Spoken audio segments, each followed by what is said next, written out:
കോയമ്പത്തൂർ ജില്ലയിലെ ആനക്കട്ടിക്കടുത്ത് അട്ടപ്പാടിയുടെ വളരെ അടുത്തായി സ്ഥിതി ചെയ്യുന്ന പെരിയ തടാകം എന്ന സ്ഥലത്തുള്ള അനുവാവി സുബ്രഹ്മണ്യ ക്ഷേത്രം സാധാരണ ഒരു ക്ഷേത്രത്തിലേക്കുള്ള യാത്ര പോലല്ല ഇവിടെ വന്നാൽ കിട്ടുന്ന അനുഭവങ്ങൾ.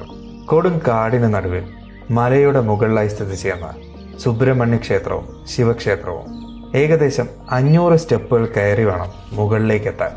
ഓരോ സ്റ്റെപ്പ് കയറുമ്പോഴും കാടിന്റെ മനോഹരമായ കാഴ്ച കണ്ടാസ്വദിക്കാൻ കഴിയും. എപ്പോഴും ശാന്തമായൊരു അന്തരീക്ഷമാണ് ഇവിടെ. പല രീതിയിലുള്ള പക്ഷികളും പൂക്കളും മല കയറുന്നതിനിടയിൽ കാണാൻ കഴിയും. ഐതിഹ്യമുറങ്ങുന്ന വറ്റാത്തൊരു ഉറവ മലയുടെ മുകളിലായുണ്ട്. കാടിനുള്ളിൽ സന്യാസി തപസ് ചെയ്തിരുന്ന ഒരു ഗുഹ ഇവിടെയുണ്ട് എന്നാണ് പറയപ്പെടുന്നത്. 500 പടികൾ കയറി മുകളിലെത്തിയാൽ അതിമനോഹരമായ കാഴ്ചയാണ് മുകളിൽ നിന്ന് കാണാൻ കഴിയുക. മല കയറി മുകളിലെത്തി താഴേക്ക് നോക്കുമ്പോൾ കാണാൻ കഴിയുന്ന കാഴ്ച അത് തരുന്നൊരു സന്തോഷമുണ്ട്. വലിയൊരു ഹനുമാന്റെ ശില്പവും ഇവിടെ വന്നാൽ കാണാൻ കഴിയും. കാട്ടിനുള്ളിലൂടെ കുറച്ചു ദൂരം സഞ്ചരിച്ചാൽ കറുപ്പ് രായർ കോവിലിന് മുന്നിലെത്തും. വേറൊരു ലോകത്തിൽ എത്തിച്ചേർന്ന ഒരു അനുഭൂതിയാണ് അനുവാവി സുബ്രഹ്മണ്യ ക്ഷേത്രത്തിലെത്തിയാൽ അനുഭവിച്ചറിയാൻ കഴിയുക.